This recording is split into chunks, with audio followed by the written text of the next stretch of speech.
Praise the Lord. വേഗം വരുന്നവനായ നമ്മുടെ കർത്താവായ യേശുക്രിസ്തുവിൻ്റെ നാമത്തിൽ എൻ്റെ സ്നേഹവന്ദനങ്ങളെ ഞാൻ അറിയിക്കുന്നു. മത്തായി സുവിശേഷം 16-ാം അധ്യായം 19-ാം വാക്യം. സ്വർഗരാജ്യത്തിൻ്റെ താക്കോൽ ഞാൻ നിനക്ക് തരുന്നു. നീ ഭൂമിയിൽ കെട്ടുന്നതൊക്കെയും സ്വർഗത്തിൽ കെട്ടപ്പെട്ടിരിക്കും, നീ ഭൂമിയിൽ അഴിക്കുന്നതൊക്കെയും സ്വർഗത്തിൽ അഴിഞ്ഞിരിക്കും എന്ന് ഉത്തരം പറഞ്ഞു. ഹല്ലേലൂയ. സ്വർഗരാജ്യത്തിൻ്റെ താക്കോൽ, അധികാരം ദൈവം ഇതാ പത്രോസിന് കൈമാറുന്നു. തൻ്റെ വിശ്വാസത്തിൻ്റെ വെളിപ്പെടുത്തലിൽ നീ ജീവനുള്ള ദൈവത്തിൻ്റെ പുത്രനാകുന്നു എന്ന വെളിപ്പെടുത്തലില്ല ഈ ഒരു കൈമാറ്റം നടന്നത്. ഇന്ന് പ്രഭാതത്തിലും നാമും വിശ്വാസത്തോടുകൂടെ നടത്തുന്ന ചില പ്രസ്താവനകൾ നമ്മിലേക്ക് സ്വർഗീയ നന്മകൾ പകരുവാൻ മുഖാന്തരമായി തീരും. പ്രിയരെ, നമ്മുടെ വായിലെ വാക്കിന് അതുകൊണ്ട് ശക്തിയുണ്ട്. കേൾക്കുന്ന ദൈവവചനത്തെ വിശ്വസിച്ച് നാം വാഗൊണ്ട് ഏറ്റുപറയുമ്പോൾ അതിൻ്റെ മേലുള്ളൊരു അധികാരം ദൈവം തരും. ഇതാ ഇവിടെ പത്രോസ് വിളിച്ചു പറഞ്ഞു, നീ ജീവനുള്ള ദൈവത്തിൻ്റെ പുത്രനായ ക്രിസ്തു ആകുന്നു. ആ ഒരു പ്രഖ്യാപനം അവൻ്റെ ജീവിതത്തിൽ ഹല്ലേലൂയ ഒത്തിരി വാതിലുകൾ തുറന്നു. കർത്താവ് പറയുന്നു, സ്വർഗരാജ്യത്തിൻ്റെ താക്കോലുകൾ ഞാൻ നിൻ്റെ കയ്യിൽ ഏൽപ്പിക്കുന്നു. ഹല്ലേലൂയ. തിരുവചനം വായിക്കുമ്പോൾ ഹല്ലേലൂയ ആ വചനത്തിൻ്റെ താക്കോൽ ദൈവം പത്രോസിൻ്റെ കയ്യിൽ ഏൽപ്പിച്ചു. പത്രോസിനെ കൊണ്ട് വലിയ വേലകൾ ദൈവം അതുകൊണ്ടാണ് ചെയ്യിപ്പിച്ചത്. ഇന്ന് രാവിലെയും നാമും ഏറ്റുപറയുമ്പോൾ, നാമും ദൈവനാമത്തെ ഉയർത്തുമ്പോൾ കർത്താവിൻ്റെ വചനത്താലുള്ള വലിയ അത്ഭുതങ്ങൾ നമ്മുടെ ജീവിതത്തിൽ സംഭവിക്കും. പത്രോസിൻ്റെ മേൽ ഹല്ലേലൂയ യഹൂദന്മാരുടെ ഇടയിലുള്ള ഹല്ലേലൂയ സുവിശേഷത്തിൻ്റെ വാതിൽ അപ്പോസ്തല പ്രവൃത്തികൾ 2-ാം അധ്യായത്തിൽ തുറന്നതായി നമുക്ക് കാണാൻ സാധിക്കുന്നു. താൻ ഹല്ലേലൂയ പരിശുദ്ധാത്മ അഭിഷേകം പ്രാപിച്ച് ഹല്ലേലൂയ താൻ ഇരുന്ന മാളികയ്ക്ക് പുറത്തിറങ്ങി ആത്മാവിൽ പ്രസംഗിച്ചു തുടങ്ങി. താനൊരു പ്രാസംഗികനെക്കാട്ടിലും ഉപരി ദൈവത്തിൻ്റെ അഭിഷേകം തന്നിൽ വ്യാപരിച്ചപ്പോൾ താൻ പറഞ്ഞ വാക്കിനകത്ത് 3000-ഓളം ആള് ദൈവസഭയോട് കൂട്ടിച്ചേർക്കപ്പെട്ടു. ഇന്ന് രാവിലെയും പ്രിയ ദൈവത്തിൻ്റെ പ്രിയ പൈതലേ, നിന്നിലേക്ക് ദൈവത്തിൻ്റെ അഭിഷേകത്തിൻ്റെ ശക്തി വെളിപ്പെടുമ്പോൾ നിൻ്റെ മേലുള്ള അധികാരത്തെ നിനക്ക് ഉപയോഗിക്കാൻ സാധിക്കും. അധികാരം നമുക്ക് തന്നിട്ടുണ്ട്. പാമ്പുകളെയും തേളുകളെയും പിശാചിൻ്റെ സകലബലത്തെയും ചവിട്ടുവാൻ ദൈവം തൻ്റെ സഭയ്ക്ക് അധികാരം കൊടുത്തിരിക്കുന്നു. പത്രോസ് ചെയ്തത് തന്നിലേക്ക് അഭിഷേകത്തിൻ്റെ ആ നിറവ് വന്നപ്പോൾ താൻ പുറത്തിറങ്ങി പ്രസംഗിച്ചു തുടങ്ങി.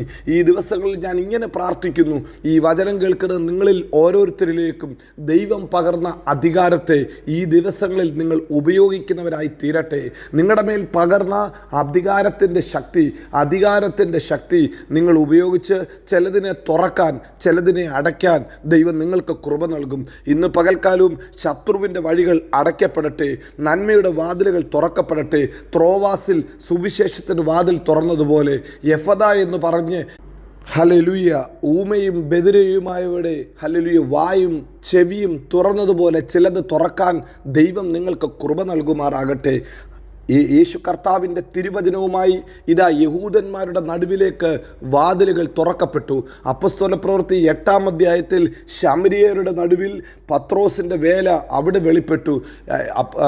അപ്പോസ്തല പ്രവൃത്തി 8-ാം അധ്യായം 14 മുതൽ വായിക്കുമ്പോൾ നമുക്കത് കാണാൻ സാധിക്കും. തുടർന്ന് വേദപുസ്തകത്തിൽ കൊർന്നേലിയോസിനോടുള്ള ചരിത്രം പറഞ്ഞിട്ട് പറയുന്നു, അപ്പോസ്തല പ്രവൃത്തി 10-ാം അധ്യായത്തിൽ ജാതികളുടെ ഇടയിലേക്ക് തനിക്ക് വാതിൽ തുറക്കപ്പെട്ടു.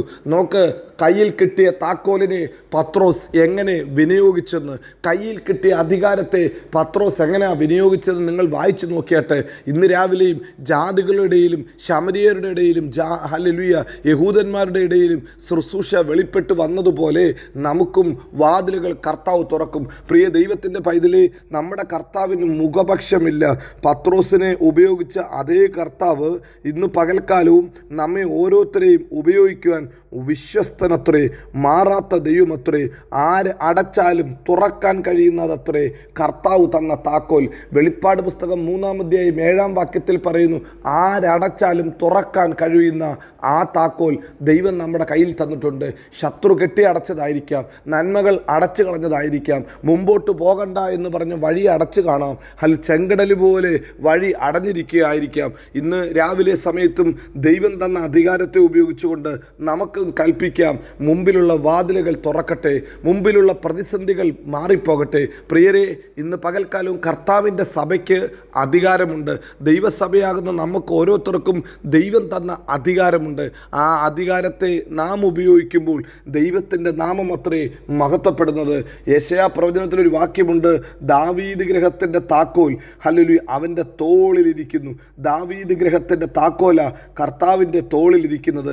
കർത്താവിൻ്റെ തോളിലിരിക്കുന്ന അതേ താക്കോല അവൻ നമുക്ക് തന്നിരിക്കുന്നത്. ഞാൻ ദാവീദ് ഗൃഹത്തിൻ്റെ താക്കോൽ അവൻ്റെ തോളിൽ വയ്ക്കും. അവൻ തുറന്നാൽ ആരും അടയ്ക്കുകയില്ല, അവൻ അടച്ചാൽ ആരും തുറക്കുകയുമില്ല.